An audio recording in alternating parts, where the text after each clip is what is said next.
So Gavin Newsom and the state of California have officially or unofficially put Airbnb out of business. And not just Airbnb, but these investors and landlords and small business owners and operators because of a new tax. And we have one of the probably most well-known Airbnbers in the state of California sharing her story as to why she not only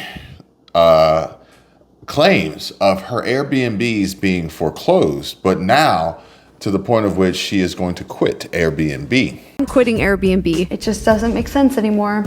With the worst part of it being that this is just the beginning, and whose state will be next, if not all states, following suit in this push for affordable housing by way of Airbnb, which I shared with you on another video, and I'll include some of that footage here for you guys to see. Articles like these that says Airbnb reveals new panel to address housing affordability crisis. With rentals in cities and towns across the U.S., Airbnb has had a front row seat to the nation's housing affordability crisis.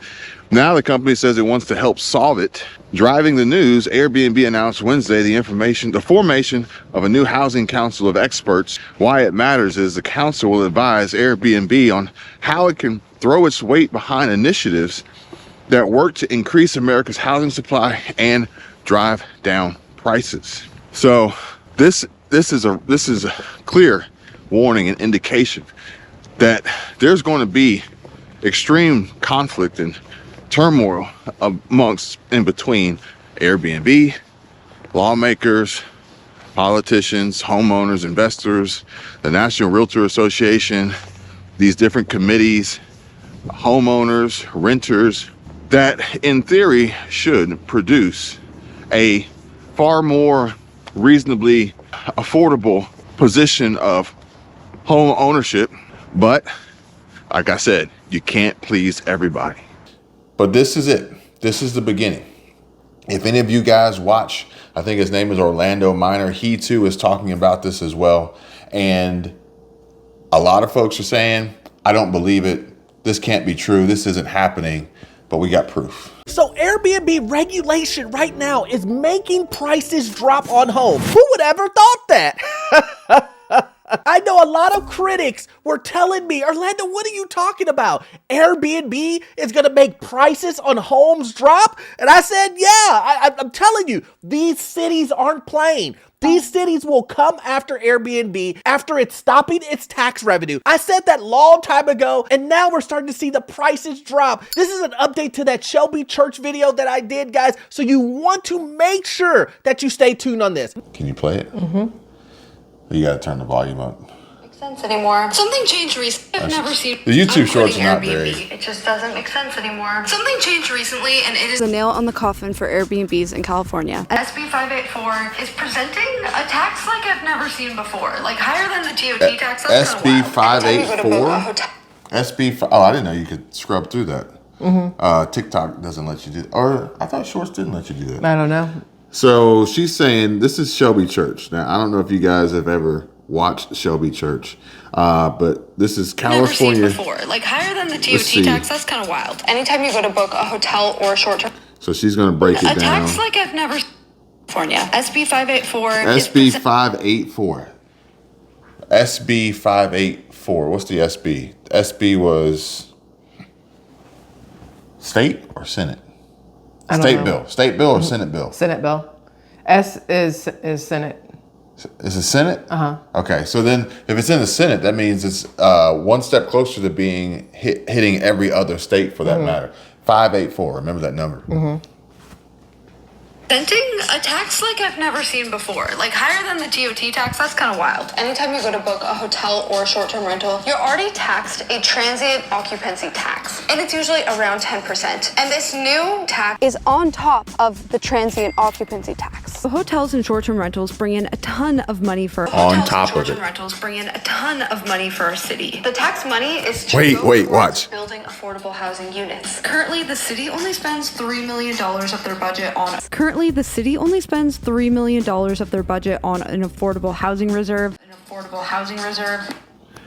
the money is supposed to go, the additional tax is supposed to go to the affordable housing.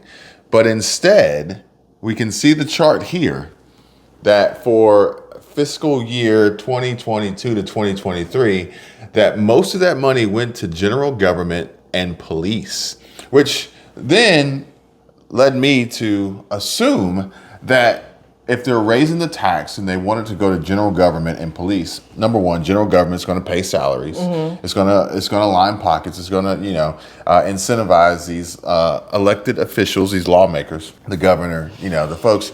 Look, the folks who don't really need any more money. But then to the police, which inherently, is this one way or another saying that because of Airbnb, there's higher crime and a higher need for police by inviting tourism into the state of California? Good question.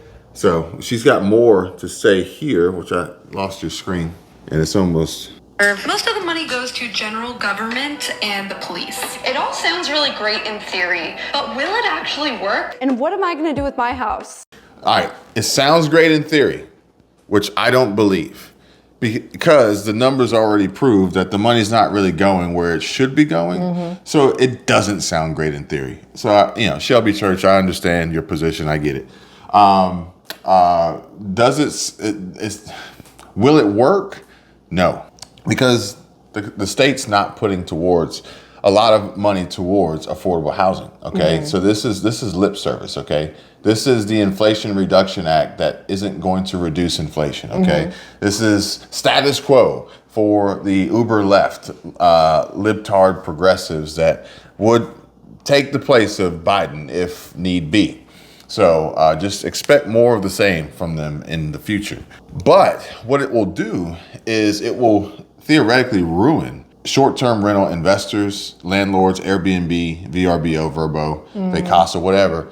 These landlords with these rental properties, it will ruin them because it's going to inherently raise the total price, which is already a sticking point because you think you're going to get this house for $200 a night, and then you go to check out and it's $400 a night because they added on cleaning and taxes. Well, now the taxes are going to be even higher. What's even better, they added on cleaning, but you have to clean yourself before you leave. You have to clean up all the stuff. You have to take the stuff off the beds. You have to make sure the dishes are done. You have to do all this other stuff. So what is the cleaning fee for? Yeah, and most of these houses you can't even use entirely because a lot of the rooms and different things are locked and they're like, you can't go in there. So the province issued a statement today noting, we're already seeing reports of former short-term rentals coming back to the long-term housing market, including both listings of former short-term rentals as furnished long-term rental homes and short-term rental units that have been listed for sale since the province passed the legislation. It's a glorified hotel, which is on the downward decline. Much like Walmart Spark as a user, as an authorized user, if you haven't been deactivated yet, much like Uber and Lyft, you're not making as much money, if any money, at the end of the day when you calculate all your expenses.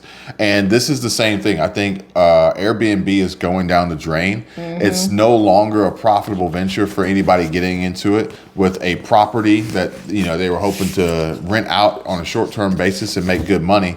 Not to mention how much these properties cost and how high property taxes are and how little money people have available in their discretionary spending to actually devote to these leisure wants, not needs.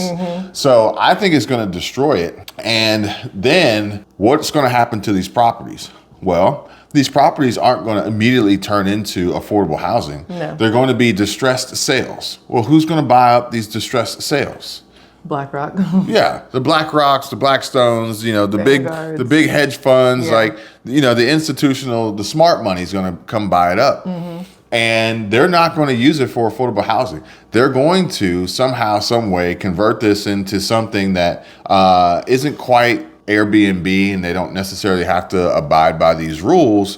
But at the same time, they can afford to take the hit of increased vacancy by way of less bookings and less heads in the beds because of the higher total, because of this new TAT or TOT this occupancy tax that they're adding onto it, which is going to make some people say, you know what, California is already expensive as it is. Let's go to Arizona. Let's go to Nevada. Let's go Utah. Let's go somewhere else besides there because we'll save money.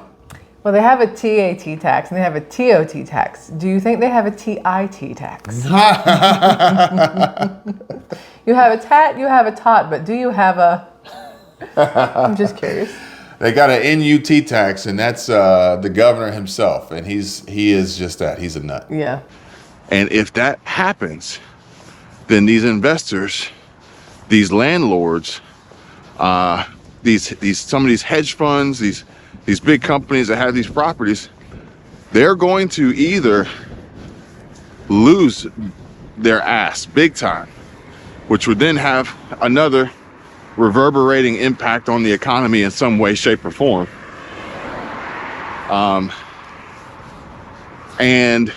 Or the